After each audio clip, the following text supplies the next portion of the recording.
Armored Core 5 was released in Japan in January of 2012, almost 4 years after For Answer, which was at the time a pretty massive wait considering the relentless release schedule of the series up until that point. North American and European releases followed in March of that year. Amusingly, the back of the box in North America actually features a quote from The Sopranos. "Next time you come in, you come heavy or not at all."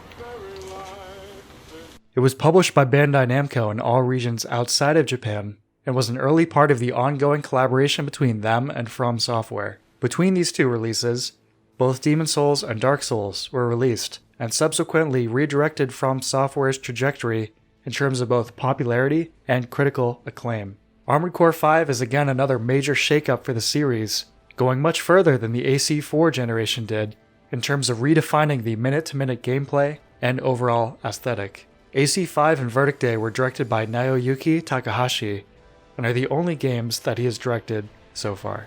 AC5's visuals are influenced by Hollywood military films of the time, things like Black Hawk Down, The Hurt Locker, and Enemy at the Gates. Starkly desaturated like the AC4 generation was, but now with the contrast and grime turned up to 11. This is extremely evident in the well-executed pre-rendered intro cinematic, which is one of the best in the series. It's an atmosphere of oil-soaked grit and ear-splitting warfare, and I mean that last one literally. This is one of the most earache-inducing games I've ever played, but more on that later. There are so many post-processing effects on the visuals, from bloom, to tons of motion blur, to all kinds of digital distortion when you're getting hit. The ash and the soot in the air is ever present, similar to the effects seen in the Undead Burg in Dark Souls. Towering skyscrapers cast ominous skylines against those now requisite, gloomy From Software skyboxes.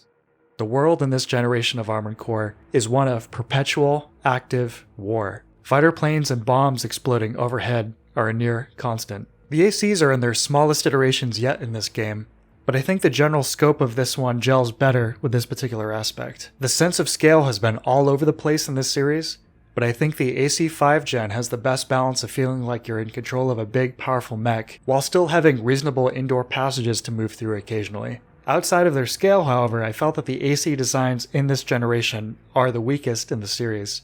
They're kind of a Frankenstein mishmash of the AC4 and older generation styles, but vertically squashed. The proportions are pretty weird as a result. Additionally, the texture work on these ACs seems significantly muddier than they did in the previous generation as well. There are positive aspects to the visual presentation, of course. There's generally much higher environmental detail than any of the previous games have had. There are street signs and advertisements, and a general abundance of world-building materials all over the place. I love how these cities look. The setting is significantly less futuristic looking than prior games, with industrial-era looking cities infrastructure. The combination of ACs battling amidst 19th century brick buildings and skyscrapers is pretty interesting. The majority of the game's levels take place in these kinds of environments, and this element gels well with the redesigned gameplay. ACs can no longer fly in this generation, but they are able to rapidly climb buildings or use them to boost off of. In-game cutscenes have returned with a vengeance in a great way, with some legitimately cool cinematography frequently utilized. The aforementioned cities also provide lots of cover, which is more integral to combat than it has been in the last several generations of games. Even the water can be used as cover, which in retrospect seems like such a cool, obvious idea for the series that I'm surprised that this is the first time it was utilized. I really hope it makes a return in AC6. The maps in general are far more dynamic in terms of setting progression than they've generally been in the past. For example, some missions will have you begin on the streets before heading underground, with your AC activating gigantic headlights that then cast convincing shadows in the otherwise total darkness. These transitions are accomplished with no loading screens, greatly lending to the feeling of immersion as the music fades away, and you're left with just the sounds of mechanical traversal through these subterranean spaces. The much higher environmental detail and complexity has come at a cost of some of the models, effects, and general performance. Environmental destruction is a major downgrade from For Answer. No buildings can be destroyed, bullet holes and explosion craters are small and fade extremely quickly.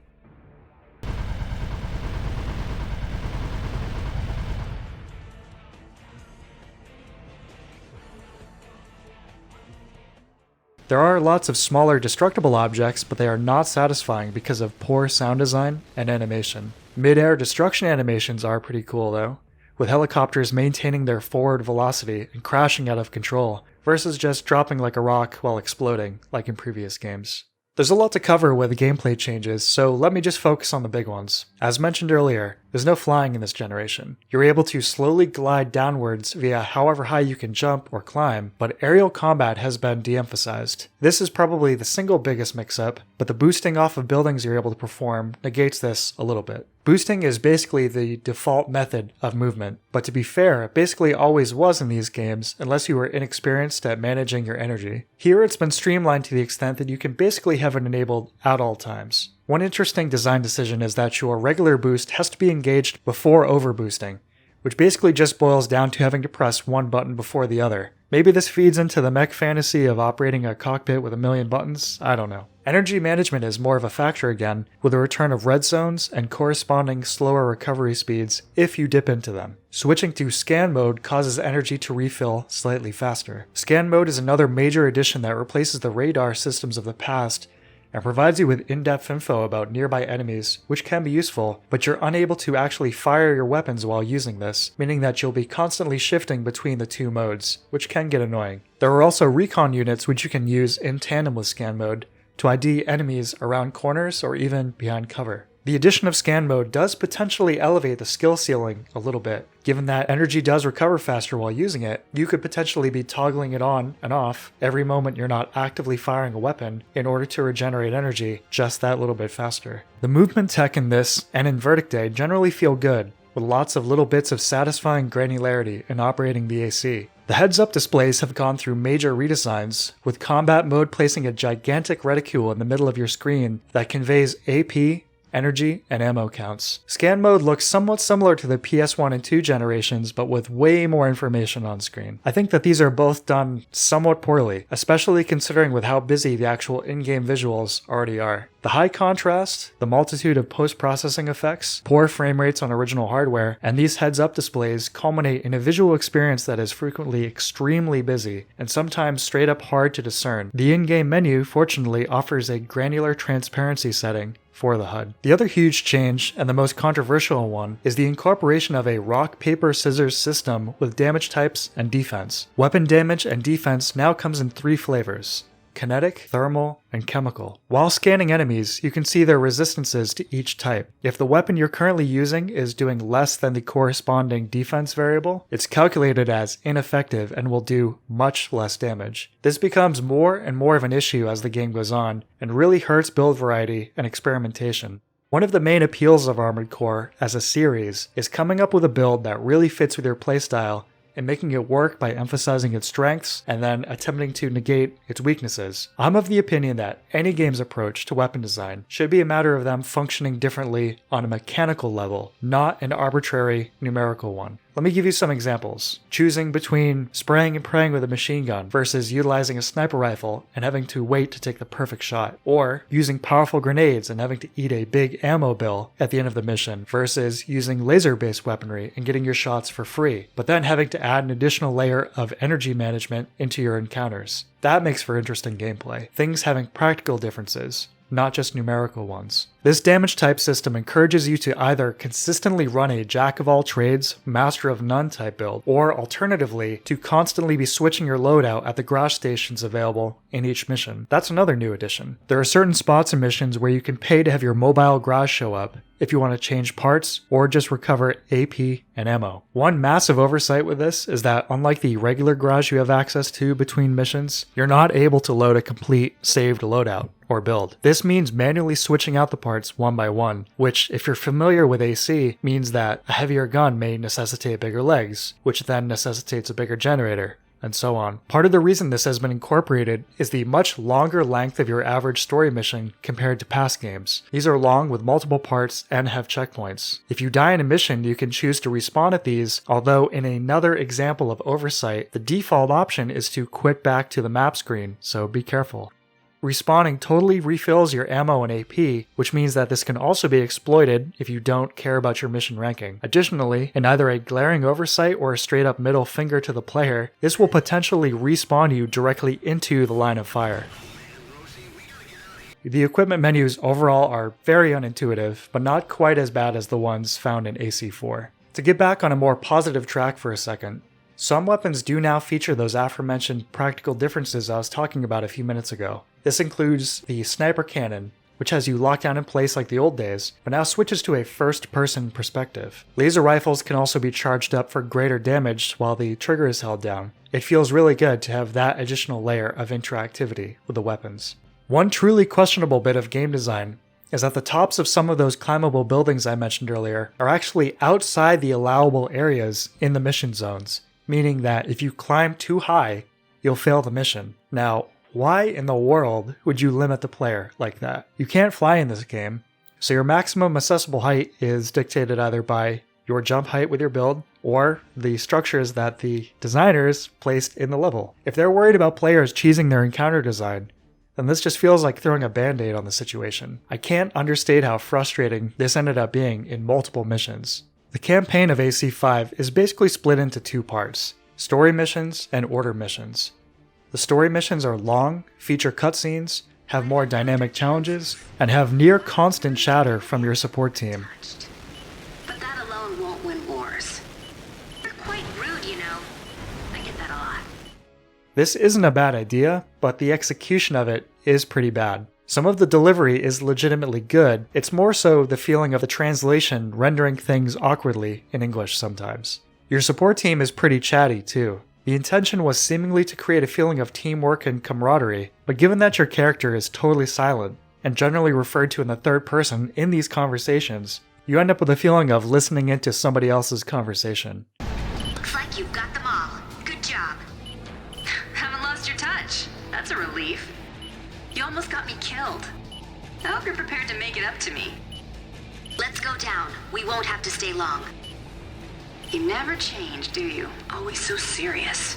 The actual elements of the plotline do have some interesting moments, but it's overall pretty poorly executed and communicated in-game. Although the campaign began strong and had me feeling engaged with the setting in a way that I hadn't felt in a while with the series, I unfortunately think that it peaks early and goes downhill pretty fast. There's very little mission variety, and you begin to start seeing the same maps utilized over and over again. I wouldn't be so hard on this if we hadn't seen more interesting and diverse scenarios all the way back in the PS1 games. Story-wise, it's basically the plot of AC3 again, but not nearly as well executed. Your reward for completing the game is no ending, just a bit of voiceover after you destroy the final boss. You don't even get a credit roll, you just get kicked back to the map screen, which only adds to the anticlimactic feeling.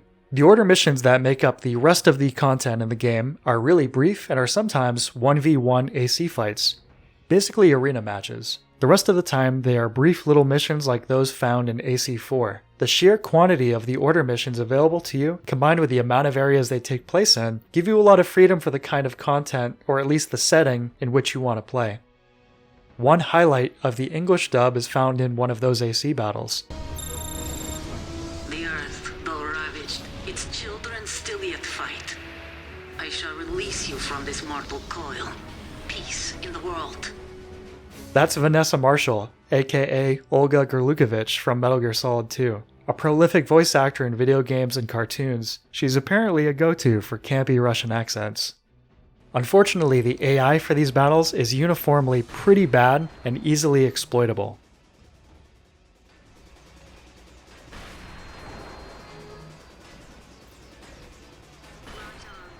The music in this one has a few cool tracks, but is definitely not a highlight in the series. It's overall fairly generic, but it does fit the aesthetic of the game well, with a mix of cinematic orchestrations and atmospheric, dissonant electronic ambience, fitting the blown-out Warzone motif. Unfortunately, it's hard to enjoy any of them, as Armored Core 5 is one of the worst audio mixed games I've ever played. Everything is either extremely loud, resonant, and harsh, or pitifully quiet.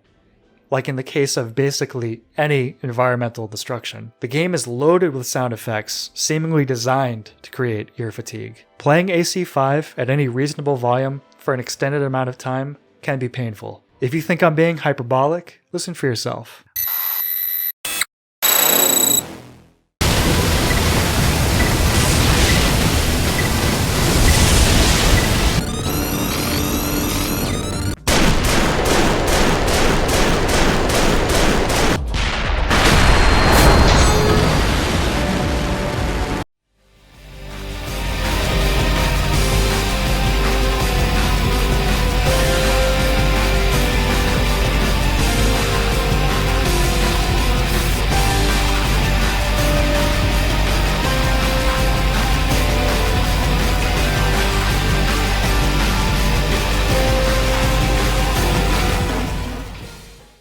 Another unfortunate element of AC5, at least on original hardware, is the performance. For the first time in the console series since the PS1 days, AC5 aims for less than 60 FPS while in game, specifically 30. But the majority of the time, it's dipping below that, especially on PS3. This is made worse by the fact that there is noticeable input lag as a result. Unfortunately, that input lag while aiming is still present to some degree while emulating the game at a higher frame rate.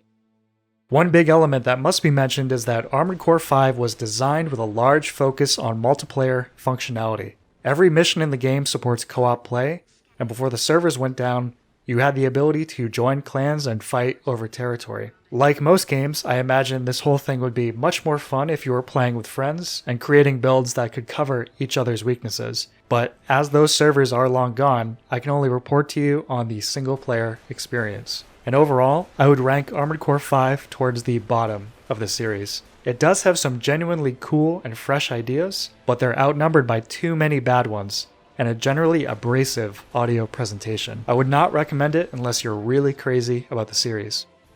Before moving on to Verdict Day though, let's take a quick look at the differences between the 360 and PS3 versions of the game. It's basically the same story as the AC4 gen. The PS3 version runs noticeably worse. Both games feature a slightly different color grade, with the 360 version featuring a higher degree of contrast and color saturation, as well as being slightly darker. The 360 version features some slightly higher resolution textures and appears to have some form of anti-aliasing, but both are smeared with so many post-processing effects that it's hard to really tell. The PS3 version has to be installed to the hard drive in order to play, which does take a very long time. The current best way to play AC5 by a significant margin is Xenia, the 360 emulator, specifically the custom build available through the Armored Core Discord, which I'll link below. This version allows you to increase the FPS to 60, which not only feels, of course, much smoother, but also reduces the input lag that is felt while playing on real hardware. Some of the footage I've shown here is less than that as a result of my PC struggling to both render the game and record footage at 4K 60 simultaneously. Sorry about that.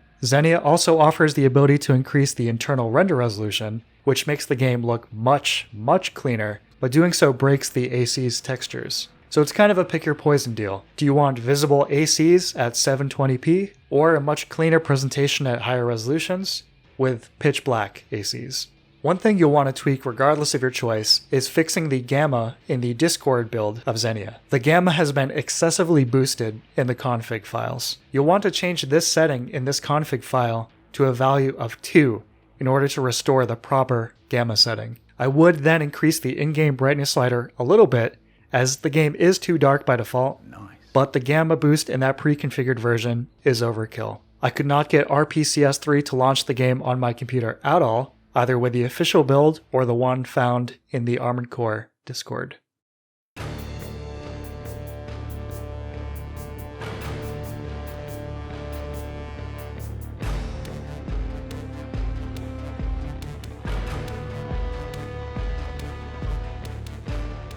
In true Armored Core fashion, the next game in the series was basically an expansion pack to its numbered predecessor, and was released the following year in September of 2013 worldwide. Verdict Day's gameplay demonstrates how some simple changes can significantly improve a game. The rock, paper, scissors damage and defense system is still in place, but has been de-emphasized.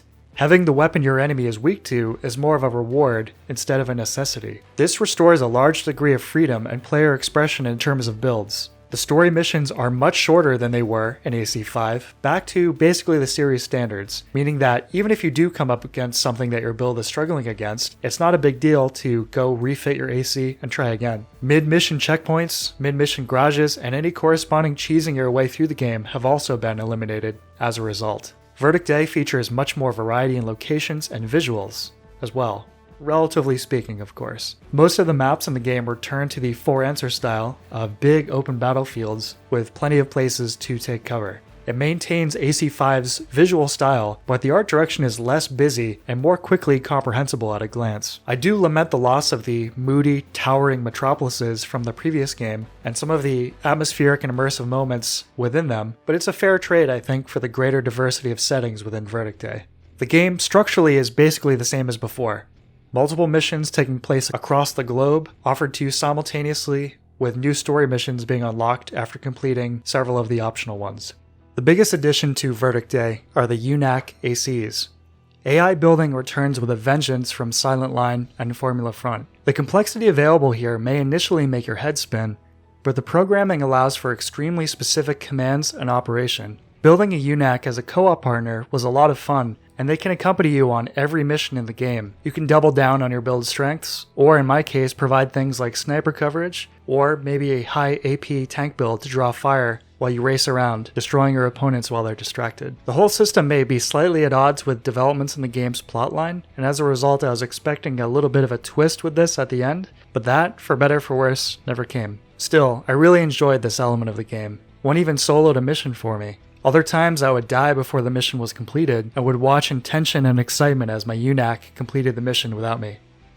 In both AC5 and Verdict Day, if your AC is destroyed either in multiplayer, or in single player if you have a UNAC with you, you get to fly around in what is basically a spectator mode as your little pilot with a jetpack, as long as you still have allies alive. You can fire a little machine gun too, although this is basically useless. This is pretty amusing in its own right, as you can keep respawning your little guy, even after repeatedly doing things like jumping into helicopter blades or getting run over by tanks. The size of the hitbox here makes Dark Souls 2 look good, but it's all in good fun. The size of the pilot compared to the buildings and conventional vehicles showcases once and for all that the scale in these games is absolutely all over the place. Alternatively, you can switch to the POV of remaining co-op partners or UNACs. I think this would have been a great place to try and bring back the cinematic camera angles from the older games, but at least you can try to do that yourself by positioning your little jetpack guy. The storyline in this one takes place a very long time after AC5 and is again familiar for fans of the series, but delivered in a more comprehensible way than the previous game. Your squad is a pair of new characters that are much less annoying than the ones from AC5. It's gradually revealed in Verdict Day that it and its predecessor are in the same continuity as a certain previous generation of Armored Core. In keeping with the Metal Gear Solid cameo from the previous game, Cam Clark, aka Liquid Snake, voices the antagonist of this game and uses basically the same voice, minus the British accent. Is it me you want? Anything goes, as long as destruction is wrought. The campaign, although far from one of the more dynamic ones in the series, is nonetheless very enjoyable just from the quality of the stage and encounter designs alone. It's consistently strong, without any wild difficulty spikes, allowing the core gameplay to shine for the duration of the experience. The arena again basically exists as a large portion of the side missions and is in great form here. Like Armored Core 5, every AC match begins with a brief description of your opponent's build, allowing you to compensate your own if necessary. This is followed by a little introductory cutscene giving the opponent some characterization. After the match, you receive an email which is basically both a profile and an epitaph. There are some memorable opponents here, maybe not to quite the same degree of some of the more absurd ones of the old games, but a really welcome addition nonetheless. More minute tweaks from AC5 include generally better menu design, and the return of tuning in a very simple iteration, exclusively for newly purchased weapons. Sitting underwater hurts you now. The enemy AI is still very exploitable. ACs maintain their momentum while exploding here, which looks pretty cool and adds at least some degree of amusement to your own violent deaths.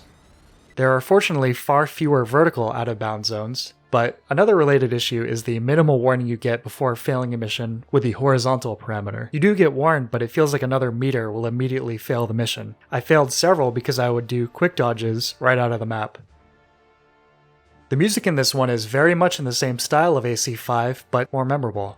I liked it. Unfortunately, the overall sound design is still very harsh and poorly mixed. Here are the audio settings I ended up with to make the most of the experience. I would also recommend manually EQing some of the higher frequencies out on your setup, if possible. Again, because of a lack of time, I wasn't able to dip into the multiplayer side of Verdict Day, but there is still activity online. The game is once again built with a major focus on this. Check out the Armored Core Discord, again linked in the description below, to find some people to play with. Hardcore mode is unlocked after completing the campaign. In this awesome addition, permadeath is combined with a choice of options that mix up the variables of the game in interesting ways. You still have access to your AC schematics to reference, but you don't have the parts. They must be unlocked and purchased again in each run, meaning that every time you're starting from scratch. This then encourages you to keep trying new AC builds that may benefit from the variables of the specific challenge run you're doing. There are no UNACs or multiplayer available either. you're on your own. This is a fantastic addition to this game, and I think the only thing that From Software has released that actually incorporates something like this. Like any permadeath run in a game, it can really elevate the experience. And again, it's thanks to the perfect length of these missions that it's possible. In the longer runs, having your AP slowly whittle away and spending the last several minutes hanging on for dear life forces you to play much more strategically. Plus, if you do end up dying, being able to maintain the schematic and remake the build elsewhere is a really nice thing. Verdict Day might be one of my favorite games in this series just for the gameplay alone. I'll have to stew on that for a bit. Everything from the stages to the encounter design to the weapons are all really well balanced and designed. Before I wrap up though, let's take a quick look at the different ways to play it.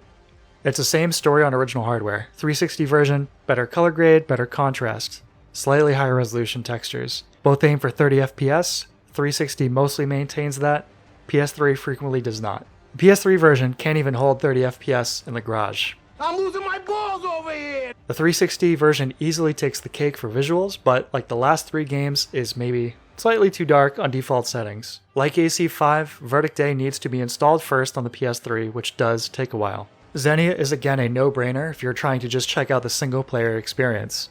I once again utilized that same custom build found within the AC Discord and would recommend making the same tweak to the gamma setting seen here within the config file. For RPCS3, a custom build exclusively made for Verdict Day, not Armored Core 5, is also available. This renders at 720p, just like real hardware, but this time at a stable 30 FPS. I could not get it to run at either a higher resolution or frame rate. This custom build also includes a 100% unlocked save file, as its main purpose is to facilitate online play, which RPCS3 supports. If you wanted to experience a fresh playthrough though, delete this folder before running the game for the first time. I would recommend playing the game on Xenia for the single-player experience and the superior 360 version visuals. RPCS3 is currently the way to go for multiplayer. If playing on original hardware, just like the rest of the HD generation of Armored Core, the Xbox 360 version is the way to go. The game is still officially available on both platforms to purchase digitally for $20 US, along with all sorts of DLC of questionable worth. And with that, we have reached the end of the Armored Core series, or at least the end as it was in 2013. This has been quite the journey. 15 games in about 9 months, with some real highs and lows in between. I didn't play the old mobile games, but if any of you want to send me a vintage Japanese flip phone with them installed, I'll certainly check them out. Next, I'm going to be collecting my thoughts on the series and its place in From Software's overall legacy, and share one more brief video generally summarizing them before the release of Armored Core 6. Thanks for watching this one. See you next time.